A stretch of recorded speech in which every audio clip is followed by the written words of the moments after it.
One day, an ominous message reaches Earth, sky covered by one proton, and publishes the message on every screen on Earth that you are bug. Humanity collapses and starts to find, who dare us to say that? Story starts in 1966, when China was in chaos because of the Cultural Revolution led by Mao Zedong. It was a time of violence, known as the Red August, where many people were killed for having ideas that the government didn't like. In Beijing, soldiers punished teachers and students in front of crowds. One teacher stood up for his beliefs and refused to change his ways. Soldiers beat him to death, even when his wife begged him to give in. Their daughter, Wenji, watched in tears. After the event, Wenji goes to retrieve the body but is surrounded by soldiers. In Inner Mongolia, in 1967, soldiers forced prisoners to cut down trees to build something secret. On a hill, there's a base with a huge satellite dish, part of the secret project. Strange stories surround the area. People lose their hair if they get too close, and the weather changes suddenly. Wenji is one of the prisoners working there and befriends a soldier who gives her an English book. Unfortunately, the commander finds the book and sends her to division headquarters. Later, in a freezing cell, Wenji is asked to sign a document to return to work. It's actually a testimony against her father's associates, so they can be found and killed. Wenji refuses and is punished with cold water thrown on her and her bed. Then she's taken to the base on the hill. The soldiers know about Wenji's scientific papers and offer her a chance to work there instead of going to prison.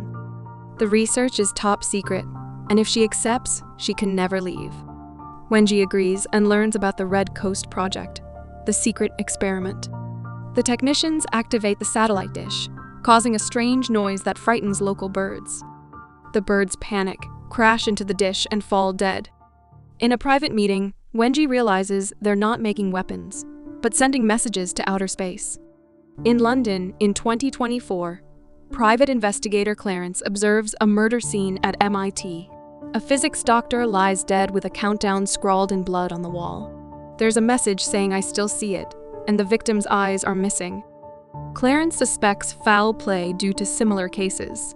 At Oxford University's particle accelerator, Saul tells Vera their project is being shut down for failing physics rules. Vera encourages Saul not to give up. Later, Vera falls to her death in a strange pool. Meanwhile, scientists Augie and Jin discuss why experiments are failing. Starting a month ago, major accelerators worldwide began producing nonsensical results. Augie shares Saul's experiment results with Jin, showing they make no sense. Suddenly, Augie sees strange glowing lines on her phone and around her, forming the same countdown from crime scenes. Later, Augie continues seeing the numbers, even at Vera's funeral. Jin suggests seeing a neurologist, but Augie finds nothing wrong. Clarence photographs everyone at the funeral, including an oil company executive named Mike, who he follows to a field where he boards a helicopter. That evening, Tatiana approaches Augie, knowing about the countdown. She advises Augie to shut down her work and look at the stars at midnight to stop it. Tatiana warns Augie not to let the countdown reach zero and gives her cigarettes before leaving. Augie finds a decoding gadget in the pack of cigarettes given by Tatiana. The next day, Jin visits Vera's mother, Wenji, who gives her a strange headset Vera used for gaming. Jin tries it at home and finds herself in a virtual reality, where she sees a skeleton in the sand and quickly removes the headset. In the evening, Augie takes Saul to look at the stars as Tatiana advised. They notice the gadget stopped being made in 1963. At midnight, the stars start blinking in Morse code. Saul decodes the message using the gadget, revealing numbers matching Augie's countdown. The phenomenon is reported by news outlets worldwide the next day. Seok tells Wenji that the incident was likely a deep fake since satellites didn't pick it up. Meanwhile, Augie, feeling anxious as her countdown reaches its final minutes, panics during a demonstration at work and orders everything to be shut down. Surprisingly, the countdown disappears when she rushes out of the building. Clarence offers his help to Augie, who is approached by him afterward. In 1968, experiments at the base continue, but they have received no response to their message. Wenji suggests amplifying the signal by directing the satellite at the sun, based on research by Dr. Peterson. However, the commander rejects the idea due to political symbolism. Despite this, Wenji secretly adjusts the dish's position. In the present, Clarence shows Augie footage revealing that Tatiana doesn't appear in the street security cameras. But someone lights Augie's cigarette mysteriously. Clarence explains that the countdown has appeared for many scientists worldwide and leads to their death if they continue working. Meanwhile, Jin decides to try the headset again. Once inside the game, she encounters a Count and his young follower. They head toward the fortress while discussing the gameplay, which involves predicting civilization stability.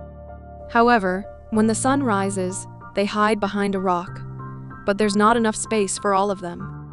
The follower steps out and quickly dehydrates in the sun. The Count collects her skin, explaining they can fix her when a stable error occurs. Jin calls fellow scientist Jack to get his opinion on the headset. Jack tries it on, but a woman in the game tells him he's not invited and kills him. Despite finding the game realistic, Jack tries again with the same result. Clarence, who has bugged their phones, listens to their conversation. Later, Jack finds a box waiting for him at home, containing his own headset, inviting him to play. Jack puts it on and finds himself in a European castle wearing English clothes instead of Chinese attire, like Jin's game. In the game, Jack punches the Count, fearing he'll be killed again. But the Count reveals his mission to rehydrate the masses. Excited about the game, Jack shares it with his friend Will, who has stage 4 cancer and only a few months left to live. Meanwhile, Jin continues playing and enters the fortress where the Emperor awaits. She questions the Count's prediction methods, advocating for science instead. Despite her concerns, the Count predicts 8 days of chaos, followed by 63 years of stability. When Jin touches the ground as instructed, time speeds up outside until 8 days pass, and the world is renewed with a glorious sea. The soldiers throw the rehydrated bodies into the water, and Jin follows suit with the follower. However, the prediction proves wrong as a dark sky and a huge storm hit the area. Amidst the chaos, Jin struggles to reach the follower. As Jin touches the follower in the game, she breaks into frozen pieces as the storm subsides, leaving behind a frozen wasteland. Sofan, the woman who had been targeting Jack, approaches Jin and explains that civilization number 137 was destroyed by extreme cold. Jin's reliance on science over mysticism completes the level, and now she must use science to save the next civilization. Meanwhile, Clarence updates his boss Thomas on the investigation, revealing a signal detected by Ohio State University in 1977 that resembled an attempt at communication from outer space. Only one observatory in China, where Mike lived in 1977, detected it. In the past, Wenji is brought to see a younger Mike by soldiers because she can speak English. Mike expresses concern about the environment due to the soldiers' plans for a second lab. Later, Wenji receives a message on her screen warning her not to respond, as it would lead to Earth's conquest. After consideration, Wenji replies, inviting them to conquer Earth, as she believes humanity cannot save itself. In the present, Clarence visits the European Council for Nuclear Research and learns of several abandoned projects and scientist deaths. One scientist died similarly to Oppenheimer's wife, kneeling with their head in a bathtub.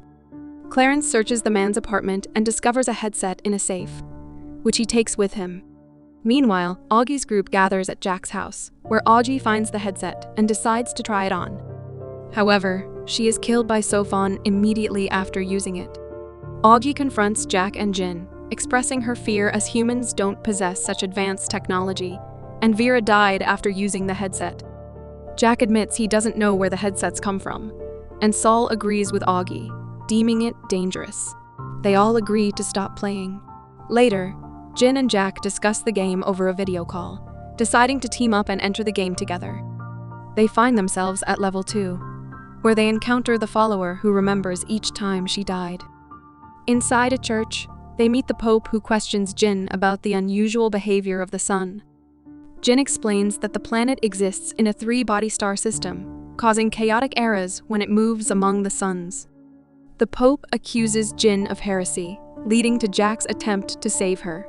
However, the sun burns down the area, including the church and the follower, leaving Jin and Jack surrounded by lava. Despite the destruction, Sofan appears and sends them to level 3.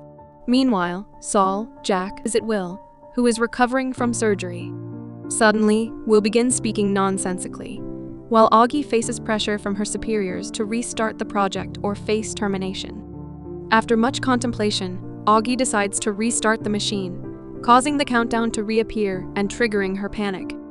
She hastily turns off the machine again. The following day, Jin and Jack meet to tackle Level 3. They find themselves in Inner Mongolia, where an emperor has constructed a pleasure dome surrounded by soldiers, including the follower. Inside the dome, they encounter the emperor and two scientists who have organized the soldiers into a binary formation resembling a human computer. The scientists predict a chaotic era to commence in 3 days, lasting 8 months, followed by a stable era of 10,000 years. They accelerate time by touching the floor, but Jin and Jack doubt the accuracy of the calculations. When the scientists insult them, Jin and Jack realize they are also players. In response, the Emperor orders their execution by boiling them in a large pot. As they endure the scalding water, Jin accelerates time by touching the bottom until the 3 suns align. The resulting eclipse causes everyone to float into the air, but a soldier kills the scientists for their failure. Jin understands that their mission is to save people, not the world, allowing her and Jack to progress to Level 4. Meanwhile, a man watches the events and presents the results to his boss, Mike, who vets Jack and Jin for the London summit. Afterward, Mike reads a story to Sofan, whom he refers to as my lord. Later, Jin and Jack receive a card instructing them to visit a specific address at 10 p.m. to experience Level 4. That evening, they arrive at the location, unaware that Clarence is following them. Inside the building, they meet Tatiana, who reveals that the answers they seek are in Level 4. Jin and Jack don their headsets and find themselves in a wasteland, where Sofan and the follower await them. They explain that due to the planet's continual catastrophes and chaos, the only solution is to flee. To achieve this, they have constructed a fleet of 1,000 spaceships en route to Earth. After the explanation concludes, Jin and Jack remove their headsets. Tatiana reveals that aliens are real, and they received an invitation to Earth from a human in China many years ago. Jack dismisses it as a scam and leaves. Jin decides to stay and is invited to join an organization with other champions from around the world. The card she receives contains coordinates for her next destination. Outside, Clarence sees Jack leaving and follows him home. Jack finds his technology malfunctioning and encounters Tatiana upstairs. As punishment for giving up, Tatiana pushes Jack against the glass and fatally stabs him before disappearing. In his car, Clarence witnesses the glass cracking, but doesn't see Tatiana. In 1982, Wenji is finally free and works as a professor. She travels to London for a conference and meets Mike, who now heads his father's oil company. They reaffirm their shared views about the world's corruption, and Wenji confesses to something she did while working at the base. In the present, Clarence takes Augie and Jin to Thomas's office to review security footage. They observe an invisible force attacking Jack, which Augie believes to be Tatiana. Thomas advises Jin to accept the invitation, as it could lead them to the killer. Later, Clarence informs Thomas that Mike is aboard an oil tanker that hasn't delivered oil in 40 years. The tanker serves as Mike's base, where he indoctrinates young people, teaching them to worship the alien overlord. Mike receives a call from Sofan, who warns him that his enemies have located him and expresses admiration for his smile. Mike reads Little Red Riding Hood to Sofan, who becomes confused by the wolf's deceitful actions. Mike explains the concept of lying to her, causing Sofan to realize they can't trust him. She cuts off communication, indicating their fear of him and their decision to sever ties. Clarence follows Wenji to the designated coordinates, where a guard verifies Jin's identity and escorts her to an abandoned building where all the champions have gathered. Wenji, revealed as the organization's founder, explains that the aliens will arrive in 400 years, necessitating preparation. However, Thomas's armed men storm in, prompting chaos. Tatiana intervenes, creating a distraction, allowing Clarence to save Jin and flee. Ambulances arrive to treat the wounded as soldiers apprehend the others. Meanwhile, Tatiana escapes. In 1984, Mike takes Wenji to his tanker, hoping to establish a research base there. He reveals that the aliens attempted to contact her again, but she left the base before seeing it. Mike expresses optimism for humanity's future, and they share a kiss. In the present, Clarence interrogates Wenji, who reveals her invitation to the aliens was to save humanity. She confirms Mike is Vera's father, but they never met, and Vera never used the headset. Clarence and Thomas plan to retrieve data from Mike's ship, Judgment Day, using Augie's nanotech. Augie initially refuses due to fear, but agrees for revenge. They activate the nanotech, and the countdown fails to reappear, indicating a change in the aliens' behavior. Augie protests the mission's human cost, but it proceeds.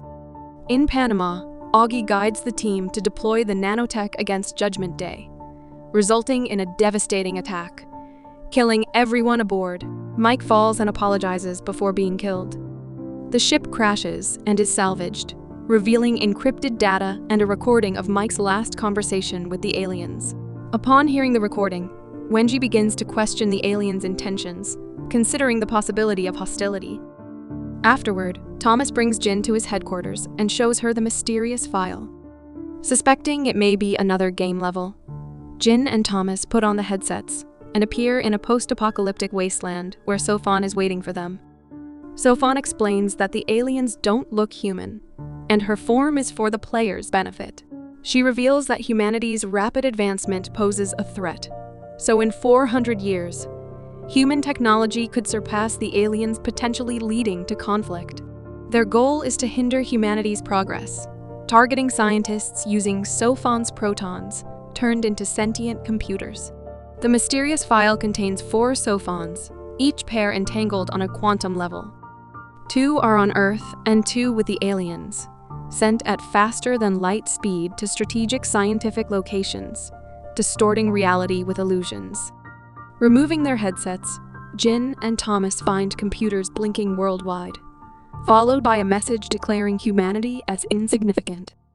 A strange veil covers the sky, inducing panic and riots globally. Despite reassurances of 400 years, people fear the worst. Religious sects worship the aliens, while others resort to self-deletion. At Thomas Manor, soldiers and scientists convene to devise a plan. Thomas proposes launching a probe to intercept the alien fleet, but it would take 398 years to reach them. Seeking a faster solution, Jin suggests nuclear pulse propulsion, using nuclear weapons to propel the probe. The idea involves using a radiation sail to propel their ship by detonating a series of atomic bombs in space. However, the scientist team rejects the idea due to its high cost and extremely small margin for error. They believe they have 400 years and time is on their side, but Thomas disagrees and supports Jin's plan. To secure funding, an organization called the Stars, Our Destination, begins selling stars to wealthy individuals. Later, Jin approaches Augie and invites her to join the project. Augie becomes angry upon learning that she would be working with Thomas, whom she considers a murderer. She refuses the offer, expressing concern that the project could lead to another Hiroshima. The next morning, Jin and Will have a conversation on the beach and release 2 paper boats onto the sea. Will later convinces Augie to reconsider, emphasizing that Jin needs her expertise and that their cause is for the greater good. This changes Augie's mind, and she accepts Jin's offer. Meanwhile, Will interprets the return of the paper boats as a sign and decides to use all the money Jack left him to purchase a star. After sharing the news with Saul, Will suddenly collapses and is rushed to the hospital. Meanwhile, the star plaque purchased by Will is sent to Jin as it was put under her name. Clarence confronts Wenji about Vera's actions, learning that Vera ended things after intercepting messages between Wenji and Mike due to shame about her family. Wenji is eventually released, and she returns home, unaware of being followed by an agent. In the lab, the team successfully induces frozen sleep in a chimpanzee without harming it. Upon awakening, the chimpanzee performs well in tests, confirming the success of the experiment. They plan to proceed with human testing. They inform Thomas that the probe can only accommodate a very small person due to space constraints, leading to the idea of sending only the brain, ideally from someone with scientific knowledge who is terminally ill. Thomas suggests Will as a candidate, which upsets Augie and Jin. Ignoring their objections, Thomas proceeds to make arrangements. Augie decides to quit and leaks her research on various open-source platforms after discovering she's been removed from the Nano project. Meanwhile, Jin visits Will to discuss the project, but Will insists he won't proceed without her consent, moving Jin to tears. When Thomas arrives to present the contract to Will refuses to sign, stating his loyalty is to Jin rather than humanity. Thomas promises to return with a modified contract. Later, Saul tries to dissuade Will, but Will remains determined. He consents to self-deletion and passes away before Jin arrives. In a forest caravan, Tatiana is contacted by Sofan, who informs her of her greater purpose. At the airport, Wenji realizes she's being followed and strategically changes seats to sit next to the agent. Eventually, they arrive in Inner Mongolia, and the agent agrees to drive Wenji to the old base, now in ruins. Reflecting on the past, Wenji contemplates ending her life, but Tatiana intervenes to dissuade her. Tatiana offers a painless alternative, and they sit together to watch the sunset as Wenji peacefully passes away. Meanwhile, Saul resigns to the belief that humanity is doomed and spends his time indulging in smoking and one-night stands. During a walk with his latest date, Saul is knocked over by a passing skater, causing chaos on the road. His date is killed by a self-driving car, leading Clarence to suspect Saul is being targeted by the aliens. Saul is provided with bulletproof clothing and escorted to the United Nations in New York for a meeting of the Planetary Defense Council. At the meeting, the Wallfacer project is introduced, wherein 3 individuals are tasked with devising a plan to defeat the aliens without disclosing it to anyone. The chosen Wallfacers include a decorated general, a professor specializing in asymmetrical battles, and Saul, selected for his studies under eminent scientists. Although initially shocked, Saul questions the true reason behind his selection. The leader reveals that the aliens may be observing Saul for a specific purpose, leading Saul to reject the offer in anger and leave the building. However, Saul is shot outside the building and rushed to the hospital by Clarence. Upon awakening, Saul learns that he has only sustained a broken rib. Saul appears on the news and discovers that his shooter has been apprehended. He requests Clarence to bring the shooter to him for questioning. When the police deliver the sniper, Saul interrogates him about why the aliens are interested in him. The shooter, a religious fanatic, claims to be carrying out the Lord's work but doesn't know the specifics. Meanwhile, in the forest, Tatiana returns from the grocery store to find her caravan's door open. With her gun drawn, she cautiously enters and discovers a headset left for her, along with a note stating, "If one of us survives, we all survive." Intrigued, Tatiana dons the headset. Sometime later, Saul joins Jin to witness the launch of the probe carrying the frozen brain. The brain is successfully loaded onto the probe, which then launches into space. However, despite a smooth beginning, the probe's trajectory deviates, sending it off course. Ground control is left stunned by the unexpected turn of events.